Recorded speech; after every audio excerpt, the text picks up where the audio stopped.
Hey y'all, it's Marianne Pack, your spiritual guide. And today I have a really special guest with us. And this is my bonus daughter, Sarah Carrillo. And I'm so happy to have her here because she's going to talk to us and share a little bit about the medical community and what's going on and with some of the issues that we have going on today and what she sees in the medical community. So, Sarah, I'm happy to have you here. I'm so glad you came. Thanks for having me. Sarah just recently got married in February, so we had a delightful wedding celebration with her and her husband's family. So let me tell you a little bit about Sarah. She has been an RN since 2016.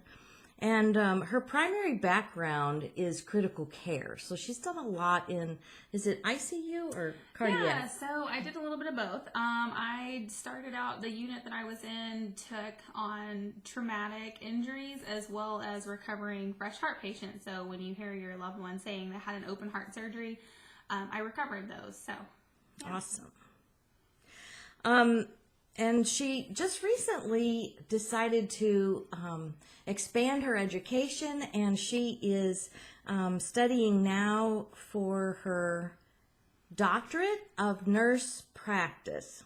I have to get this right. That was right. You were right. Good. It's Doctorate of Nurse Practice, yes. And so she's attending a private premier university for that, and that's exciting for her because she's expanding her education, and we'll talk a little bit more about that in just a little bit.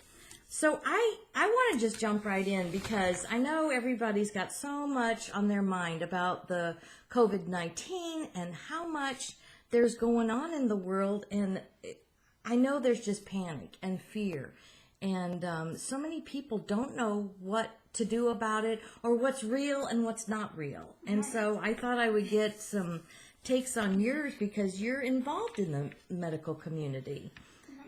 So I guess I would want to ask, what would you like people to know about, how to care for themselves and their loved ones during this time? Because I know there's so much fear, and so many times our loved ones are even actually separated from us. I know, like, for Randy and I, we can't even go visit his mother or his cousin that is in the nursing center.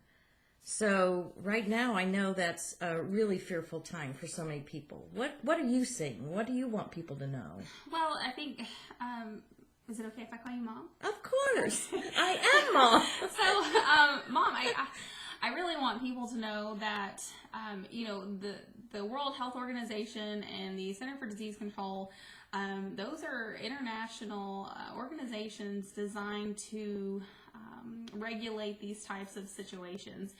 They put out these guidelines for recommendations. I know it's not always practical. Like Mom was saying, we cannot see my granny or my cousin Frank in the nursing home right now for basically the risk of transmission, and considering the unknowns or the inability to curb the action of this virus like there is for the flu.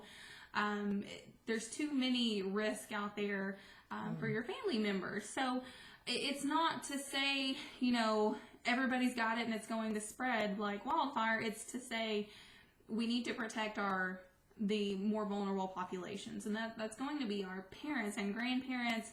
That's going to be small little children, any of those people that have autoimmunity diseases, or any kind of compromise on chemotherapy, that type of thing too.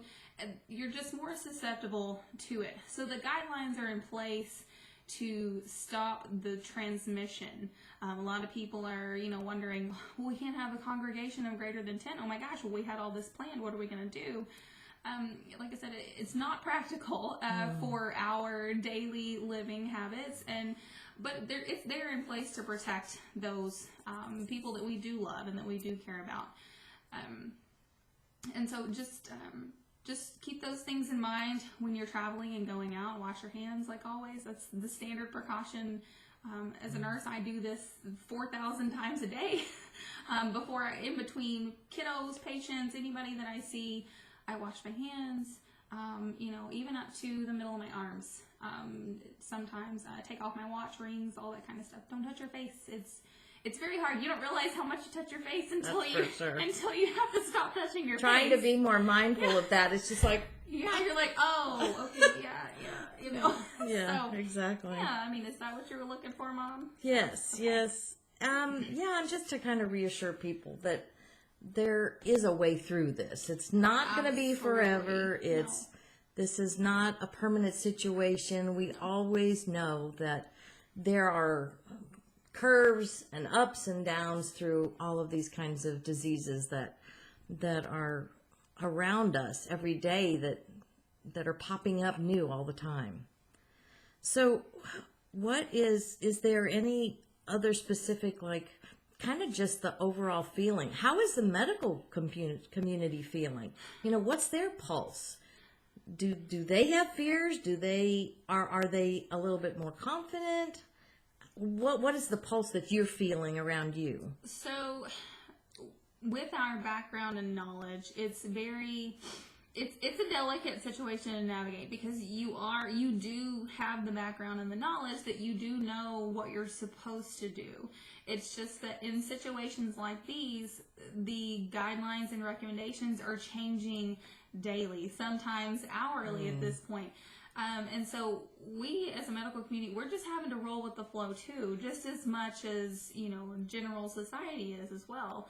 When you work in a critical situation, critical care, anything like that, and you're taking these patients that have to be on ventilators because of the virus, we practice the same way we've practiced 1,000 times. We wear gear to protect ourselves, and it's mainly to protect everyone else around us as well. We don't want to carry any kind of viral or bacterial diseases in and out of rooms to transmit to other people. So I think the fear that's in the medical community is the fear of running out of resources. True. So the gear that I was talking about is there are these really ugly yellow gowns that tie in the back and around your waist, and sometimes they don't go all the way around your waist if you're like me, but they just tie in the back. You wear a mask, which is the N95 mask, which a lot of has already been exhausted in a lot of the communities that aren't inside the hospital, and even in the hospitals as well. So I think not being able to protect ourselves so that we can protect you is one of the bigger fears. And as well as, going back to the transmission aspect of congregation, the more people that have it, the more people are having to be admitted into the hospital. And at that point, you're using resources like disposable N95 masks and gowns, because we throw those away. You walk into a room, you put a new set on, and you throw it away. Those are not something that we use all day long and from patient to patient. That's not just for us. That's for people in general. That's just for the population. So going back to that, I think that we're just running out of resources is one of the greater fears. And you're just having to rely on recommendations and guidelines, just like the rest of the population. It's not, we don't necessarily know any better, than anyone else, than what we're being told as well. So because it's so new, and because everything's just changing, like you said, daily. Because it is changing daily, and the goal is to keep people out of the hospital with it, because then we run into situations like Italy, and even some of the ones in China where we had hospitals that were completely overwhelmed. We had facilities that were having to build a criteria for who could get a ventilator. So there were doctors over. I recently listened to a podcast from an Italian doctor who was talking about they had to build a criteria for instance, if you were greater than the age of 80, you didn't qualify for a ventilator. If you were 30 and you came in with respiratory failure, then you would get one because you could contribute to society still. So can you imagine telling family members, I'm sorry, we cannot help your 80-year-old mother because she has this virus, and there are other people who not necessarily need it more, but based on the criteria, we're gonna have to give it to them. So we're trying to avoid that situation. That's having to practice selection, and that is not for us to do. That should not be something that we should be imposed with. But if it gets to that level, then that's where we have to go. Just because we're running out of supplies. Right.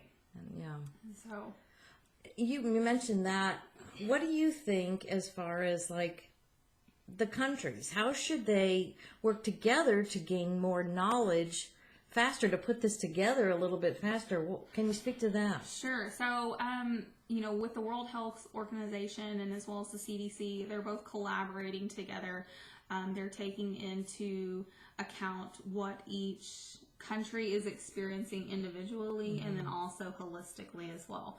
One suggestion that I did hear from one of the Italian doctors was, he said, we need to be collaborating with each other, country to country. We don't need to be using this as a competition to see who can do it better, who can navigate this better.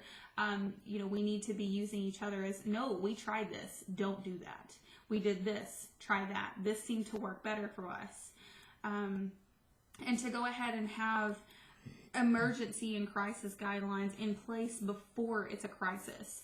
And I think that's going to be one of the better approaches. I mean, yes, there is guidelines coming out of these international organizations, but just getting that firsthand conversation with another doctor from overseas who has lived it, who hasn't been home in 30 days, who hasn't seen his children in, at least 2 weeks, and he's afraid he's going to bring it home to his kids and his wife or his friends and his family.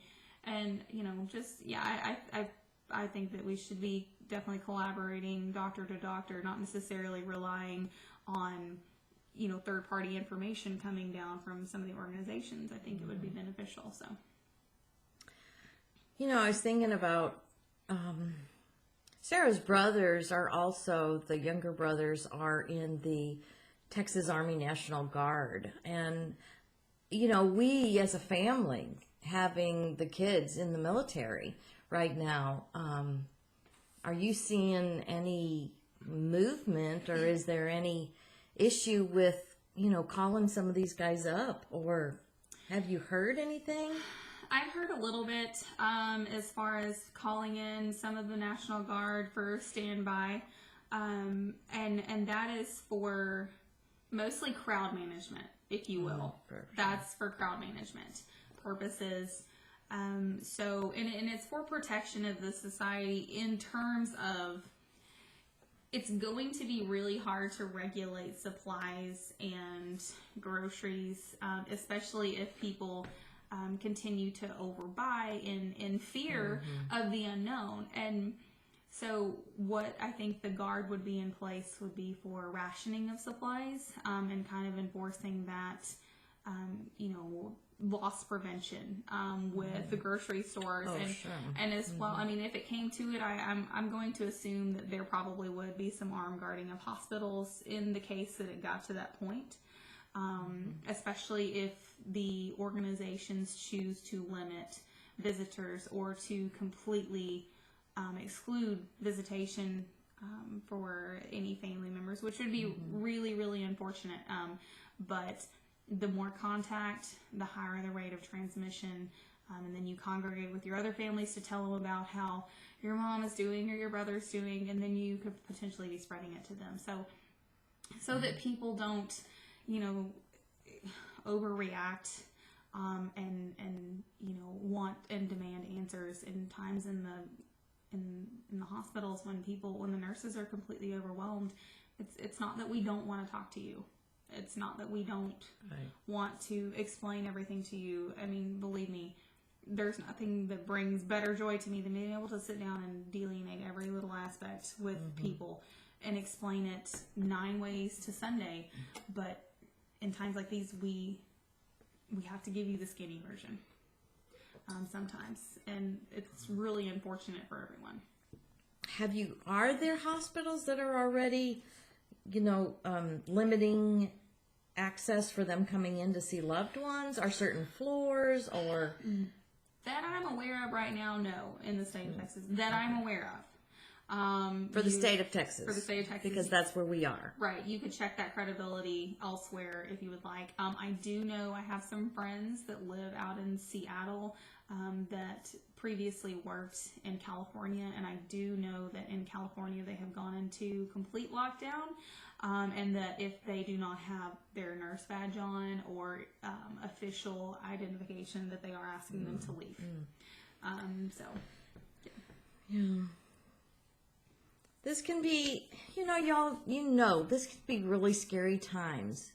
And just like I've told you so many times too, that our mindset has so much to do with it, and how much we can move through this smoother and a little more gently and with grace. So, make sure that during this time that you're actually focusing on positive things. There are so many people who are helping one another. Just recently I heard of another elderly couple. The son was telling about his mom and dad who lived away from them, and neighbors came to check on them to bring them a couple grocery sacks because they weren't sure if they could even get out. So there's kindnesses that abound during this time. This is when so many times people pull together, and you're going to start seeing this shift. This is a vibrational issue. It is always about alignment. It is always about caring about your thoughts that produce these negative or positive emotions in you. So be sure that we stay mindful that this too shall pass. There is the bright side. We are still up and running. Yes, our choices. I love this quote from Abraham-Hicks that I recently saw. They said, your choices of action may be limited, but your choice of thoughts are not. It's up to you how you want to move through this. Is it going to be kicking and screaming and pushing against it? So we create more, we know about the law of attraction, or are you going to look at it as an opportunity for growth and kindness and joy to flood your soul, so that that's the energy you're producing? It's just so important for us to keep. I love Sarah a few years ago, Sarah's quote, and I even wrote a blog post several years ago about this, and you said, this is a really good day. It might be a bad 10 minutes, but this is a really good day. And I love that this, young woman already had that attitude that, yeah, I expect my day to be good and I enjoy it. And this may be a struggle right here, but again, this too shall pass. So some of the other things, I was just looking at even just some general care.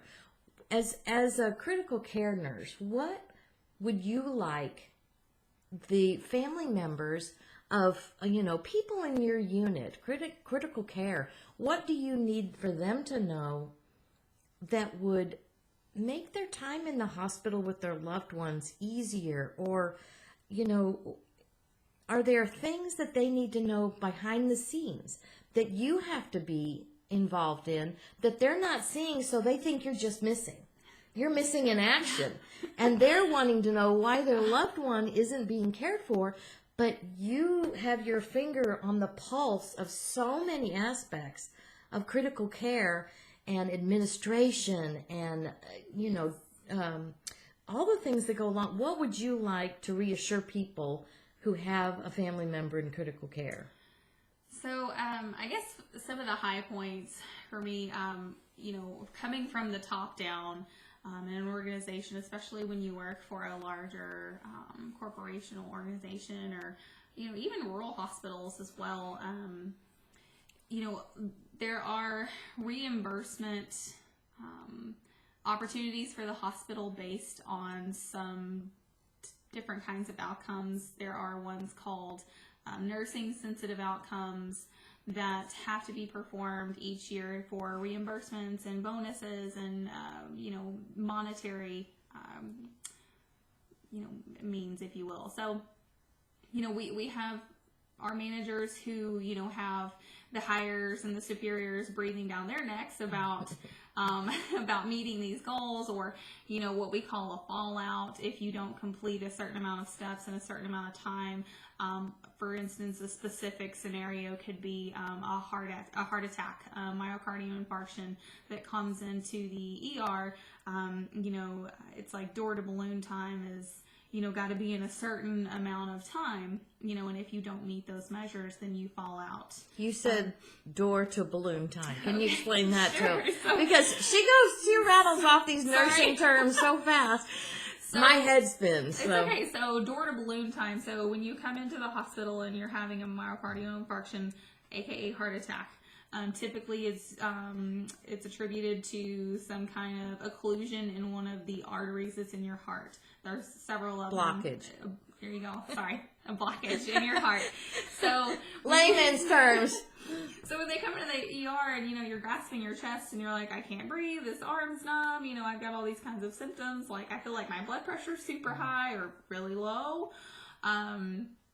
We have to there's so many different kinds of labs and all kinds of tests that are there to verify that in fact you are having a heart attack. There's a certain amount of medications that we need to give you, and then you go to the cardiac catheterization lab, or you hear it called the cath lab. And that is where they insert, basically, it's where they would put the stent into your heart. But we say door to balloon time is like they insert a balloon first that expands, and then the stent goes into the artery.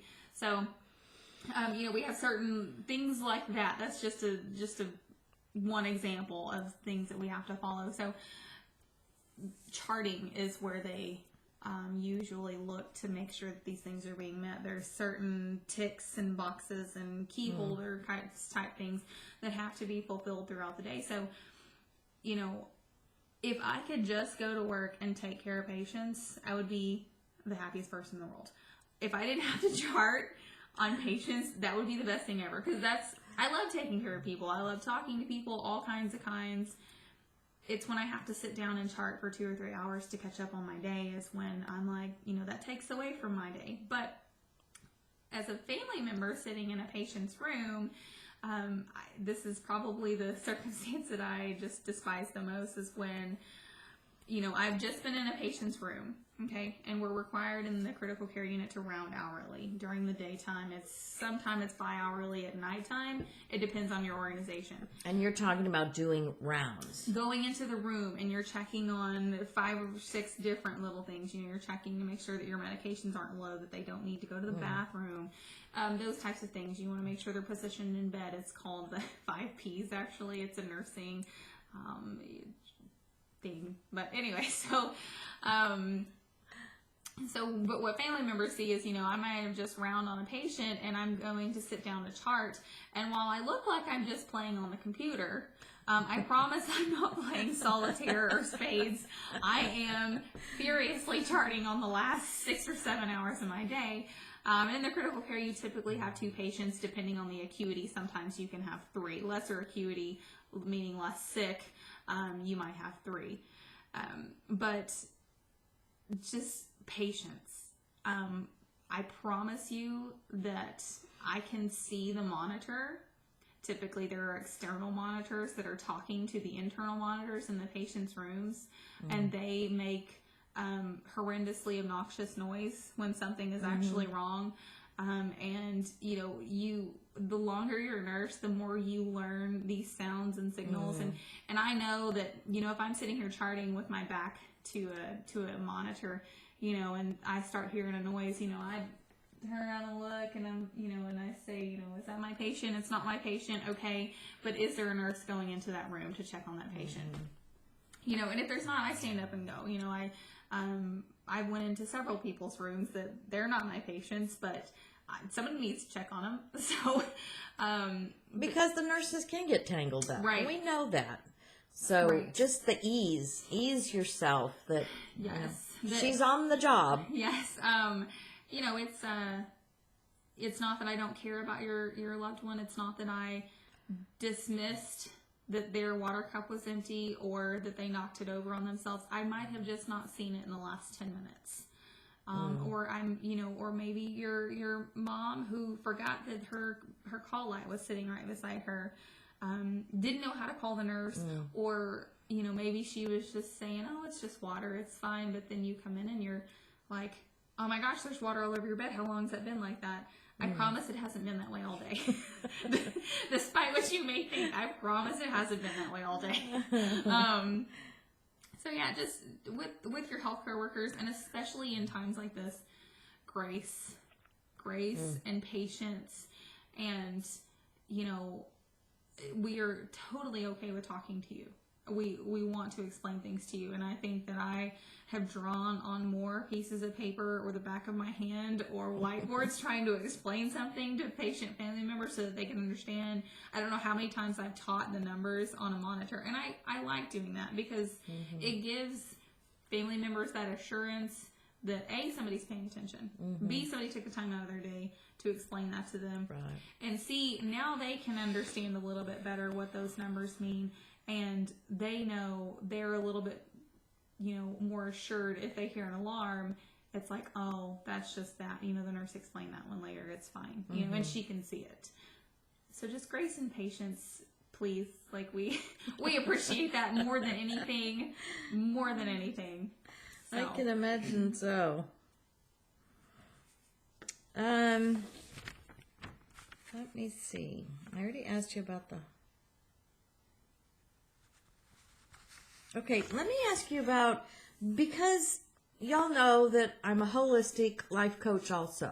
So I offer a lot of nutritional and herbal supplements and essential oils and other processes that are alternative to traditional medicine. So holistically, I know one time, a few years ago maybe, we were talking about the use of essential oils even with patients, or music therapy.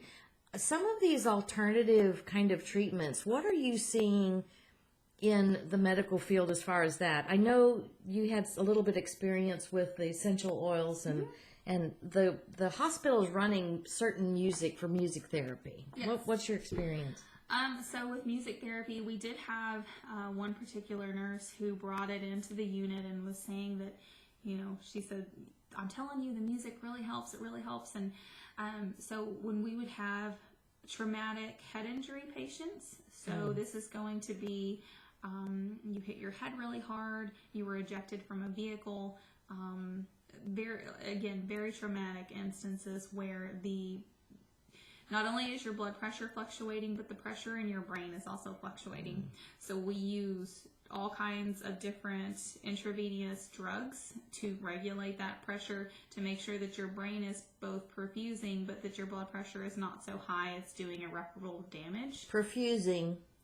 Explain layman's terms. So that your brain is getting oxygen. So there you go. Perfusion is when your blood carries the oxygenated blood, so it's got oxygen bound to it, and it goes into the smaller capillaries across your entire system, and into your brain as well, and it carries those specific kinds of nutrients that your brain feeds off of. So when your blood pressure is so high, it occludes those vessels that are both carrying your nutrients, but it's also cutting off the oxygen.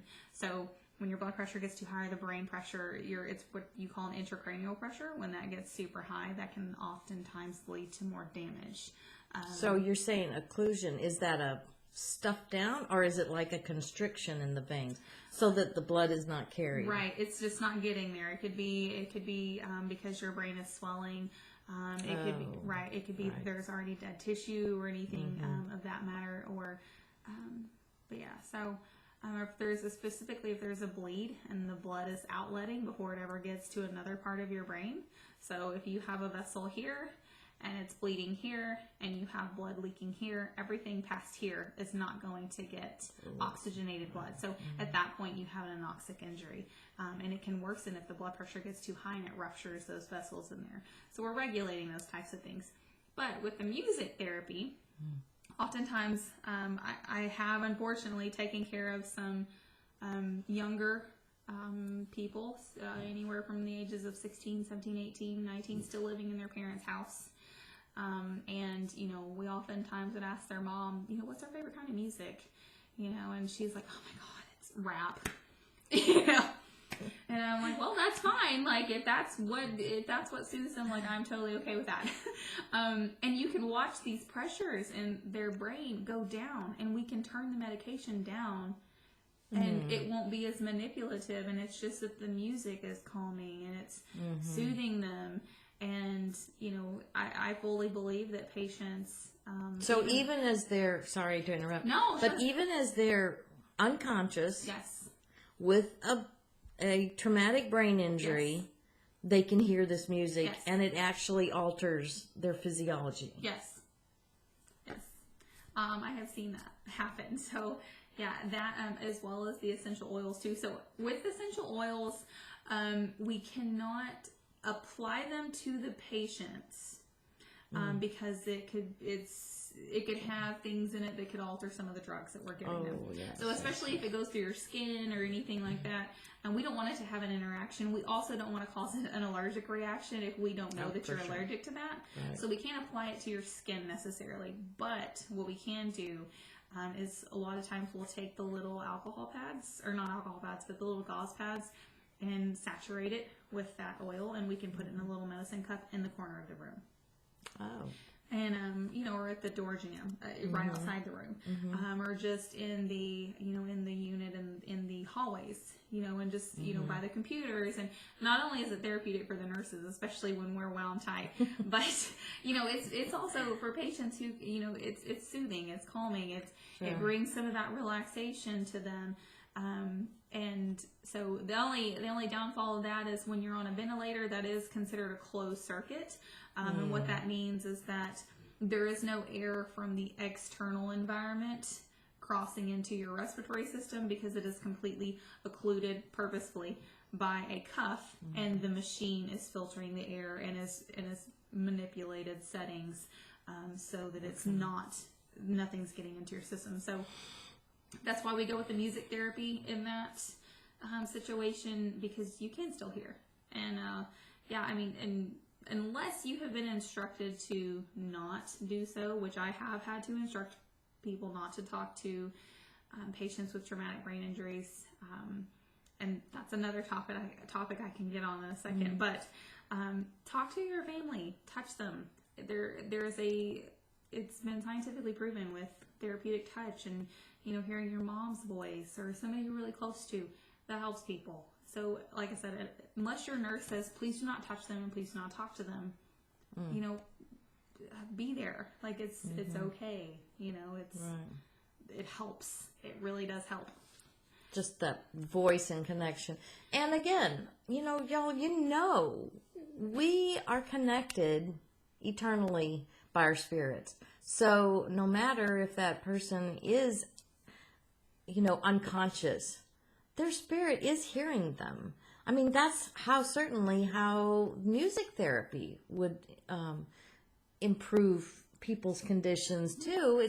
There's more to there's more than just our physical bodies, and you know that. You followed me long enough to know that I believe in spirit, mind, body, and it's the blending of all three of those. But so you were talking about being able to can family members bring these little, you know, essential oils sometime? I know they have to be approved, of course. You have to ask, because like they said, if they're on a ventilator or if there's a particular medication that could interact. I mean, you just don't go secretly doing it, of course, because you don't want it to adversely affect your loved one. You know, and then it causes all kinds of problems. So, but is that, as long as they have it approved that this is okay, that they could do something, if this was... Yeah, you know, and you can always double check with your nurse. Each hospital is going to be different as far as what the organization limits. For instance, if you do have an immunocompromised, which means they easily can get sick, family member in the hospital, We typically do restrict any outside items being brought into the room because of contamination. We just don't want you to bring something in that could flare them up in any sense of the matter. Right. But yeah, I mean, if you have a patient or a family member that, you want to bring some kind of essential oil and set it aside in the room, or just talk to your nurse and say, hey, is it okay if I bring this in? She has this in her room, or, he has this in his room, and this seems to help, and, it may help calm him down. And usually your nurse is going to say, yeah, anything you can get to calm him down, that is totally okay with me. It really, truly. So, yeah. Yeah. As we talked about a little bit of alternative, properties of essential oils and music therapy, do you see any kind of a shift or any interest in the medical community toward, more natural healing, supplements like that, nutritionals, even I was thinking, not only the supplements and things, but even mindset, because, as a spiritual guide and a holistic coach, I know that's blending those together. And there are people that practice integrative medicine or functional medicine because they're blending traditional medicine and also alternative or natural, or however they want to entitle it. But do you see any kind of shifts? Is there any interest? Do you see? I have definitely seen it in my career, and I know that this has become. This is not an unfounded concept. The mother of all nursing, which was Florence Nightingale, who coined the term and the role of nursing in the Caribbean War, was the one who addressed the environment as being the number one healer for patients. And if you think about it, back in the 1800s, they didn't have all the medical devices that we have these days. They didn't have, resources out the wazoo, and different types of people and roles and team members that they could pull in for these types of things. And she was even one of the ones who deemed the environment and the people around, just simple things such as opening the curtains and letting the light in was one of her biggest things. A clean set of clean sheets. How good do you feel when you jump into bed and you're like, oh, these sheets are so clean? It's that same type of thing. And so nowadays, because we do have research studies and other, avenues of healing, yes, I think that for instance, using art and crossword puzzles and things that stimulate your mind and that kind of get you out of that rut. We, especially in my studies now, we talk about the non-pharmacological and the least invasive practices and approaches first. So they have shifted towards that more now than going straight for medications. And I think as I continue through my journey as, achieving my doctorate and stuff too, I like that approach, because, nobody wants to have a, whole pharmacy in their cupboard. And, if there are ways that they can, curb some of their, disabilities or, and I'm going to say that loosely, or disease processes, again, I'm going to say that loosely, with other than medications. And absolutely, some of the basic things, very basic, that are well known is, heat pack, cold pack, take a warm bath, put your favorite lotion on, something that smells nice, things like that. Do therapeutic mind things that help and ease your mind, to help heal yourself from the inside out. Obviously, yes, we do have to do medication sometimes, but yeah, absolutely. I would say that things have shifted more towards a non-invasive approach first. Start small and build your way up as you have to. not as a first response. And even like some of the things that she was talking about, just taking a warm bath or your pretty lotion or whatever, those are self-care things that help us to feel good. And when we feel good, what are we doing? We're raising our vibration. Our vibration naturally raises. And so self-care, these just simple things like she was even talking about. And I would think even like taking a walk in nature or... Yeah, absolutely. Please do. If you have the means and you can do it 100%. Yeah. You're promoting physical activity. You're releasing endorphins that make you happy. And you feel connected with, nature, and that makes people feel good. And you come home in a better mood, or I do. So. Yeah. And there's beginning to be those studies that, even is it Japan that does the forest bathing? I think it's called forest bathing. Where they specifically plant trees so that people have forests to walk in, because they know that even the trees put off chemicals that are so calming to human beings. And besides it's sound therapy of listening to nature and the birds and maybe a breeze going through the treetops. So there's certainly all that. Even earthing, it's called earthing or grounding. It's just walking on the earth with bare feet. I mean, just in the grass. Yeah. And of course, the best way to do earthing is your bare feet on the grass, and it's a little moist, so even moisture, like on the beach, take those shoes off and go barefoot. I'm a big proponent of bare feet. Yeah. Bare feet and flip-flops, so that's a... She is. We don't wear shoes here. I don't know if you know or not. Yeah. It's rare that we have shoes on. So certainly, and those, just even those kinds of things, those are alternative. Yeah, absolutely. To the way the medical community has done traditionally in the past. Absolutely. So that's progress. That's really a good shift to be able to see. Let's see. I'm going to take just a minute.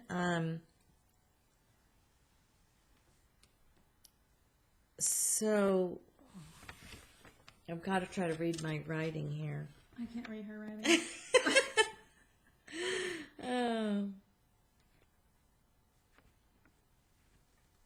Oh, I know. I finally figured out what my writing said. We had a conversation not too long ago. You were telling me about, because there's such a shortage of doctors, that nurses, they're considering, nurses to be able to perform duties or have their own clinics without doctor supervision or something of that line. Can you address that? So, the role that what's the pros and cons? So that's what we want. Sure. Okay. So absolutely. So with nursing and medicine are two different things. They have a lot of commonalities, and we nurses, especially as providers, so nurse practitioners especially, do have a clinician role. Oftentimes they are able to prescribe medications up to a certain point. There are certain ones that are off limits. So is that like a physician's assistant, or is that another title? So that's another title. So a nurse practitioner has a background in nursing, whereas a physician's assistant may or may not. You don't have to have a nursing background to be a physician's assistant. Usually it's a biomedical, usually you can get a biomedical degree, something that would give you a solid enough foundation to be able to understand the concepts. Pharmaceuticals or? No. What are you saying? Your actual physician's assistant courses, your journey there would give you the pharmaceutical elements that you would need to practice as a physician's assistant, whereas a nurse practitioner has a background in nursing. So with the nurse practitioners, there are a few states in what is called as full practice authority, which means that they can practice independently without a collaborating contract with a medical doctor. Basically, that means they don't have to have a physician in their office or tied to their office's name to be able to practice. Texas, however, does not practice full practice authority. The motion was sent this last year and was tabled in the House, I believe, and that's actually the farthest that it's ever made. Tabled in the House, tabled at the Senate. It was tabled somewhere. I'm sorry. It was lost in the mix. Yes, but it was. But it made more progress than it's ever made. That is the long story short. There you go. There you go. There you go. And what that means is, yes, with the up and coming shortage of medical doctors in Texas, considering our state grows all the time, you have to consider immigration from Mexico, and our state gets bigger and bigger. So the more people you have, the more doctors you need. There is a certain amount of doctor or people to doctor ratio that they would like to obtain, and basically our numbers are going to beat it by a long shot. So we have way less doctors than what per capita to what we need. Right. So the whole movement behind getting a full practice authority, law for nurses, for nurse practitioners, would mean that we could practice as your primary provider. And what that means is, you don't have to go see a medical doctor, and we could do almost as much as what a medical doctor could do. Mm-hmm. So pros and cons. There's been many things tossed back and forth. The pros of it are that it's less wait time. A lot of times it's cheaper to do it that way. It depends on how the service fees are, especially with insurances or fee for service. It just depends. It really just depends a lot on that. And that's kind of the more monetary, side of it, if you will. Mm-hmm. Compensation. That is the word I've been looking for this entire time. We like compensation. Yeah. So that's kind of the that aspect of it. When you see your nurse practitioner, they can still refer you if they think that you need further investigation for something, or if it's something outside of their scope of practice entirely. They absolutely will refer you to a physician that you need to see. But your basic checkups and shots, immunizations, whatever you choose to do, typically your nurse practitioner can provide those things.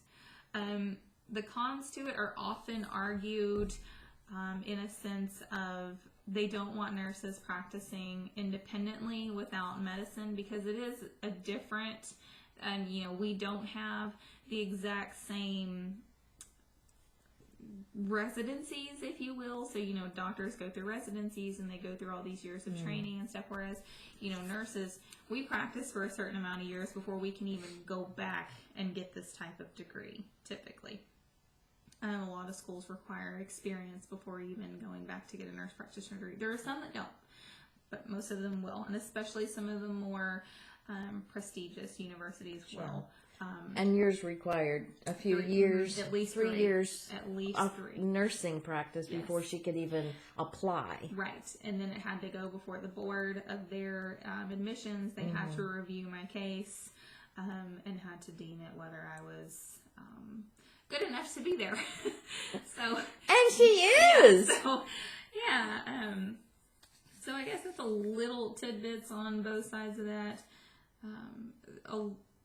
You can get on and Google it, and you may get both extremes. But obviously, I'm for it. I would love to have my own private practice and be able to say and do and make my own rules. That's another thing too, especially if you're tied to a physician. It kind of limits your scope to what your physician says is okay for you.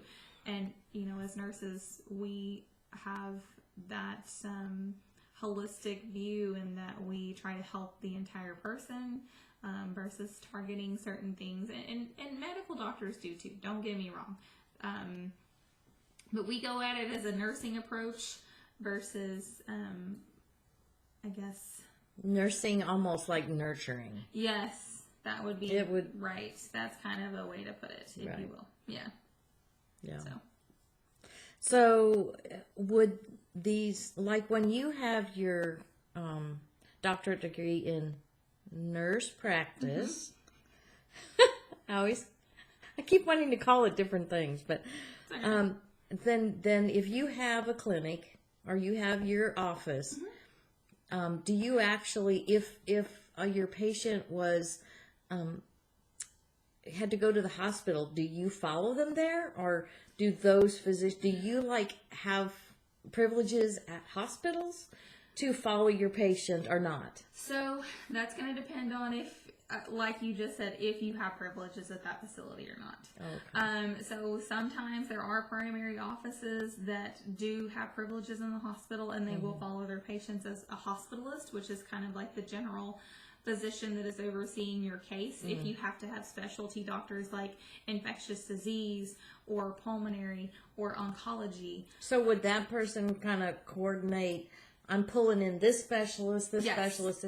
Now, here's the big chart Right. of what's happening, the big picture. Yes, they can. They typically will be the ones, like I said, you'll have an admitting and what they call an internalist or a hospitalist, and that's going to be the person who admits you into the facility. And sometimes you can be considered a direct admit by your provider. So if you come into my hospital and or into my clinic and you're having shortness of breath and you're having all kinds of problems, we're probably, usually, sometimes, especially if you can't go private vehicle or you're not stable enough, your nurse practitioner or your provider is going to recommend that you allow for them to call an ambulance to transport you to a facility.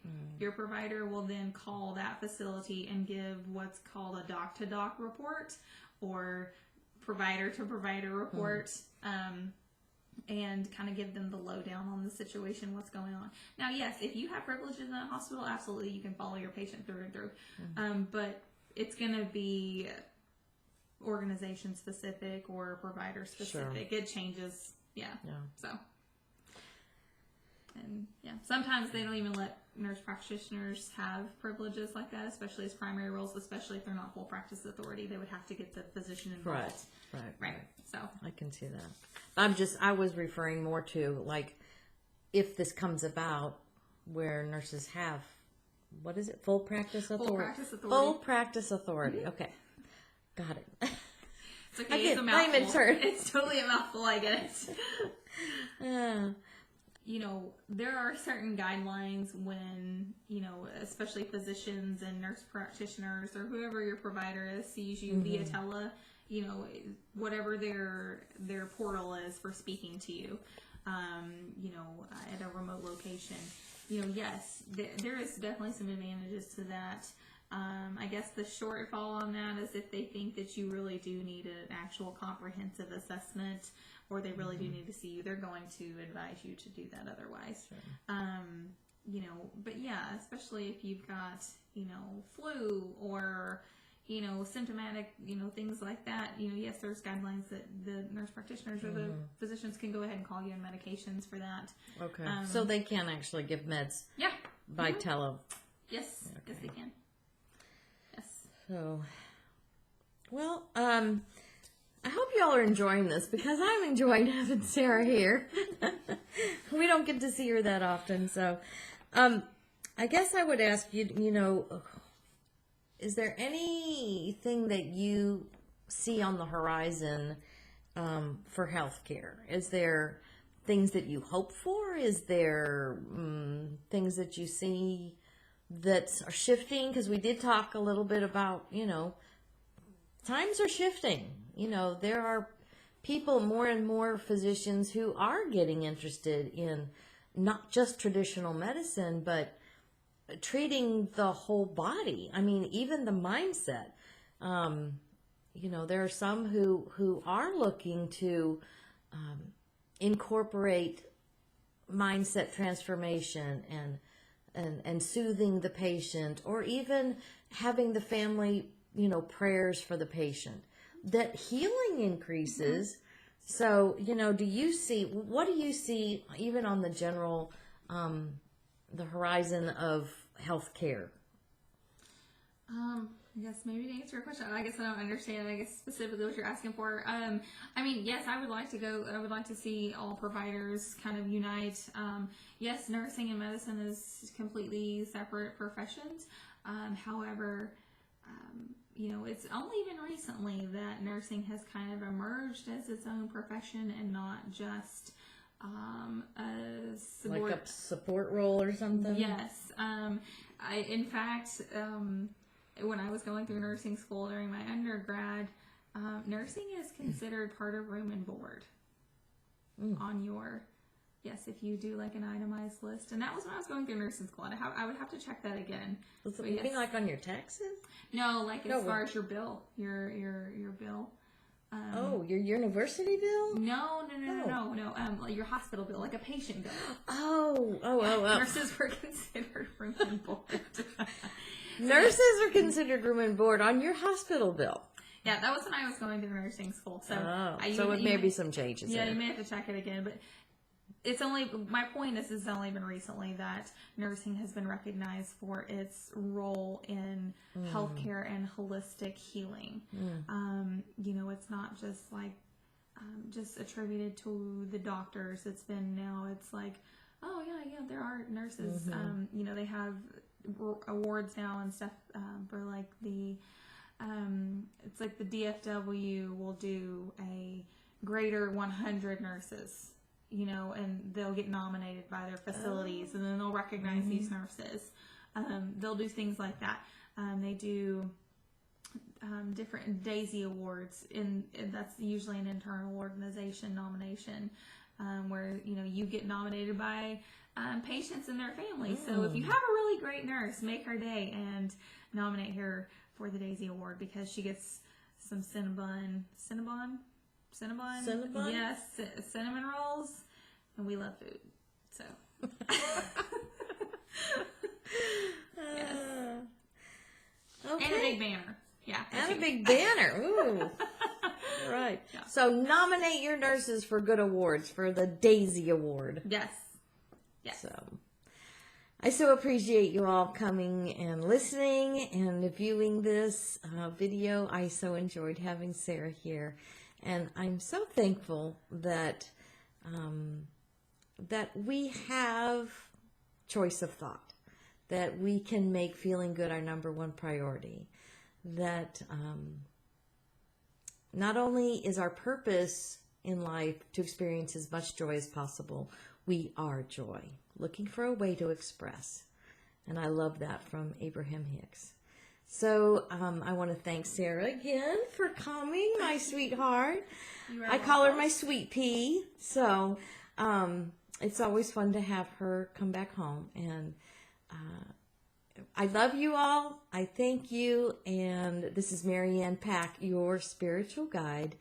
And Sarah Carrillo. I have to get them all right. It doesn't flow off my tongue as easy as... It's not seamless. It's really not. No, it's okay. This is it's a little totally bit fine. harder. Yeah. I'm just not used to saying Carrillo at the end because this, like I said, she's newly married in February. Yes. And this is March 21st, 2020. So happy spring, and we love you. Bye. Thanks for coming.